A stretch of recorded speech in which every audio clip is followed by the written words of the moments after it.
Bentrovati al meteo.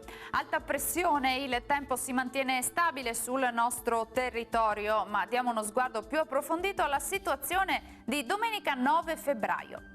Sul Veneto sarà una splendida giornata soleggiata, il cielo si presenterà al massimo poco nuvoloso, non si escludono tuttavia nubi basse e locali nebbie sulle pianure nelle ore più fredde. Temperature minime tra -1 e 3 gradi, valori massimi invece fino a 12 gradi. Ci spostiamo ora sul Friuli, Venezia Giulia, anche qui sarà soleggiato su tutti i settori, bel tempo dunque, senza precipitazioni. Temperature minime tra 2 e 6 gradi, massime tra 9 e 12 gradi. Uno sguardo infine alla situazione del Trentino Alto Adige, anche qui sarà soleggiato ovunque, il cielo, vedete, si presenterà al massimo con poche nubi a carattere sparso.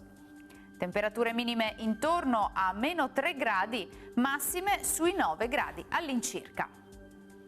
Dal meteo di Antena 3 per ora è tutto, grazie per l'attenzione e arrivederci.